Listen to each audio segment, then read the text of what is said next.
বন্ধুরা, ভীষণ সহজভাবে মাত্র 10 মিনিটে এই প্রচণ্ড গরমে মন প্রাণ ঠান্ডা করতে একটা পাকা আম ও গোবিন্দভোগ চাল দিয়ে বানিয়ে নিন অমৃত স্বাদের ঠান্ডা ঠান্ডা এই ডেজার্টটি। খেতে অসাধারণ লাগে, বেশি উপকরণেরও প্রয়োজন হয় না, এতটাই টেস্টি। একদিন বানিয়ে খেলে এরপর রোজই বানাবেন। সম্পূর্ণ ভিডিও দেখতে থাকুন। রেসিপি ভালো লাগলে লাইক, শেয়ার, কমেন্ট ও সাবস্ক্রাইব করে পাশে থাকবেন। দেখে নেওয়া যাক আজকের রেসিপি। নমস্কার বন্ধুরা, আমি পাপড়ি পদ্মাবতী ফুড ক্রিয়েশনে আপনাদের সবাইকে স্বাগত। প্রথমে একটা কাপে মেপে দেখুন, এখানে আমি নিয়েছি হাফ কাপ গোবিন্দভোগ চাল। গোবিন্দভোগ চাল দিয়ে করার চেষ্টা করবেন, তাহলে ডেজার্টটা বেশি টেস্টি তৈরি হবে। এরপরে চাল আমি একটা জায়গার ভিতরে দেখুন নিয়ে নিচ্ছি, আর 2-3 বার জল পাল্টে পাল্টে খুব ভালো করে ধুয়ে নেব।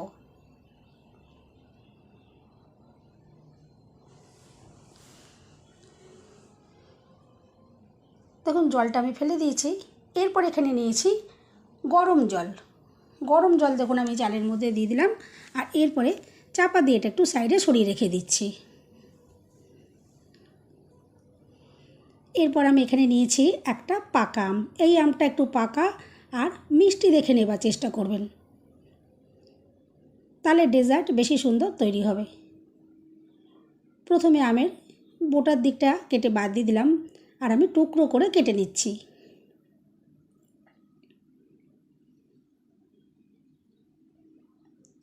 দেখুন 3টে টুকরো হয়ে গেছে।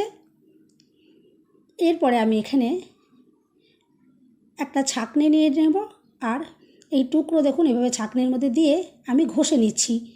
এভাবে ঘষে নিলে খুব কম সময়ে কোনো রকম হ্যাঙ্গাম বা ঝামেলা ছাড়া আমের এই পিউরিটা খুব অনায়াসেই বার করে নিতে পারবেন।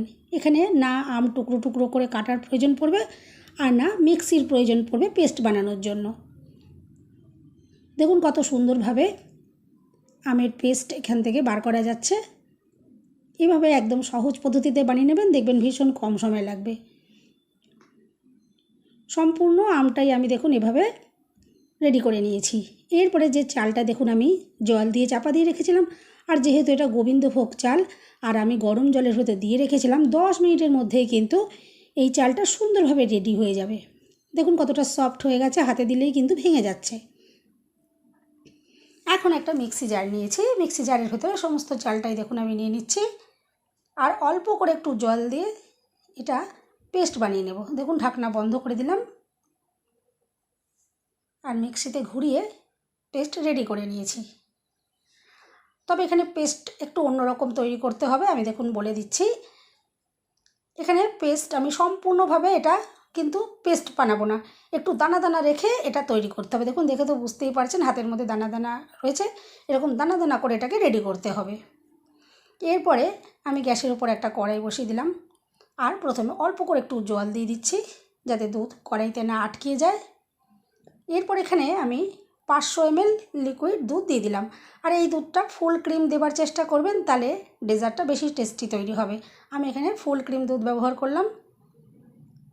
এরপরে গ্যাস জ্বালিয়ে দুধটা প্রথমে ভালো করে ফুটিয়ে নিতে হবে।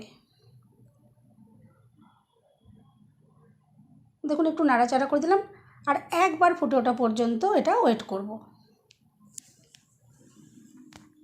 দেখুন দেখে তো বুঝতেই পারছেন দুধ একদম সুন্দরভাবে ফুটে উঠেছে।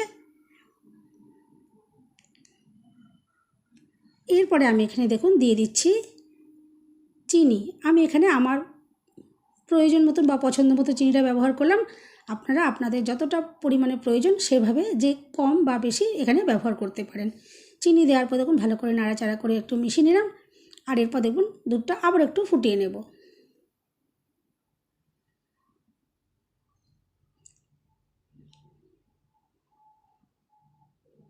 দেখুন দুধটা আবারও ফুটতে শুরু করেছে, আর গ্যাসের ফ্লেম একদম লোতে করে দেব।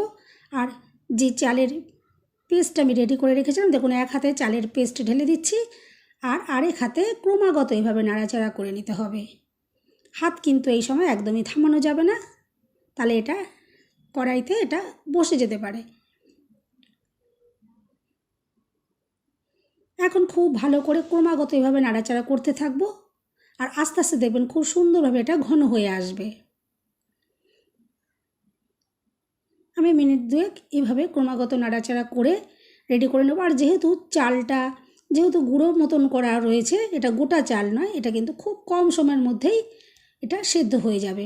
এটা সেদ্ধ হতে কিন্তু একদমই সময় লাগবে না।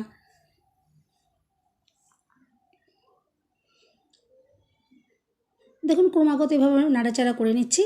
আর এটা যেন দলা দলা পাকিয়ে না যায়। ক্রমাগত যদি নাড়াচাড়া না করা হয় তাহলে এটা দলা দলা হয়ে যাবে, তাহলে কিন্তু ডেজার্টটা খেতে একদম ভালো লাগবে না। সেই জন্য ক্রমাগত এভাবেই নাড়াচাড়া করতে হবে। আর দেখুন এটা কিন্তু একদমই দলা দলা পাকায়নি, কত সুন্দর স্মুথ রয়েছে।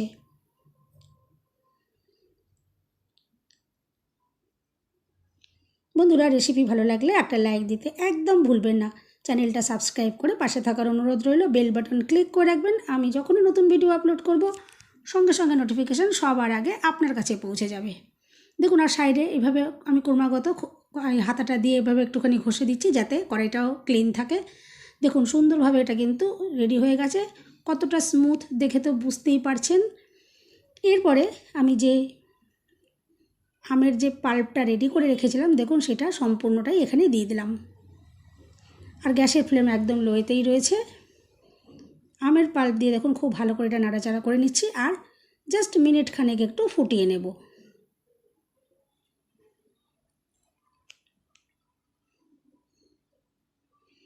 আর এই মিশ্রণটা ক্রমাগত দেখবেন সুন্দরভাবে আস্তে আস্তে ঘন হয়ে আসবে, তবে খুব ঘন করব না।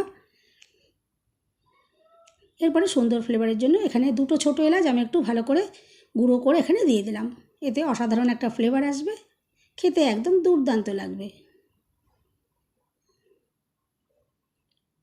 এরপর দেখুন আমি গ্যাস বন্ধ করে দিয়েছি আর এটা এখন ঠান্ডা করে নেব। আর তবে তার আগে এখানে আমি 1 চিমটে নুন দিয়ে দিলাম। অবশ্যই কিন্তু 1 চিমটে নুন দেবেন, তাহলে কিন্তু মিষ্টির ব্যালেন্সটা খুব ভালো আসবে। আর দেখুন আমি আবার একটু নাড়াচাড়া করে ভালো করে একটু মিশিয়ে দিলাম সব কিছু। আর দেখুন এটা ঠিক ঘনত্বটা এরকম রাখলাম। এটা ঠান্ডা হলে আরও ঘন হয়ে যাবে। এখন দেখুন এখানে কয়েকটা আমি গ্লাস নিয়ে নিয়েছি প্লাস্টিকের। আর এই মিশ্রণটাও ঠান্ডা হয়ে গেছে। আমি এখন একে একে গ্লাসের মধ্যে দিয়ে দেখুন এভাবে রেডি করে নিচ্ছি।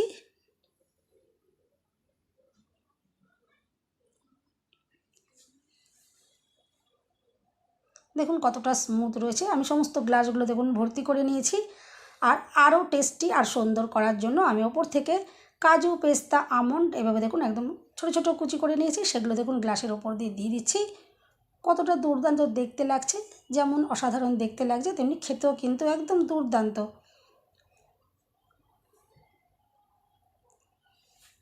দেখুন একদম রেডি হয়ে গেছে। আমি আশা করছি আপনারা তো দেখে বুঝতেই পারলেন যে আমি ম্যাঙ্গো ফিরনি রেসিপি আপনাদের সাথে শেয়ার করলাম।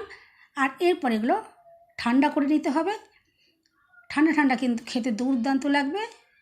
এগুলো যদি ফ্রিজে রেখে দেন, ফ্রিজে ঠান্ডা ঠান্ডা যখনই গেস্ট আসার থাকলে কিন্তু এভাবে আপনারা রেডি করে রাখতে পারেন। আর এগুলো বানিয়ে কিন্তু আপনারা 3-4 দিন ফ্রিজে রেখেও খেতে পারবেন, কোনো রকম অসুবিধা হবে না। এখন প্রচণ্ড গরম, এই প্রচণ্ড গরমে এভাবে কিন্তু গোবিন্দভোগ চাল আর পাকা আম দিয়ে ফিরনি বানিয়ে খেতেই পারেন, দুর্দান্ত লাগবে। বন্ধুরা, রেসিপি ভালো লাগলে একটা লাইক দিতে একদম ভুলবেন না। চ্যানেলটা সাবস্ক্রাইব করে পাশে থাকার অনুরোধ রইল। সবাই সুস্থ থাকবেন, ভালো থাকবেন। দেখা হবে নেক্সট ভিডিওতে।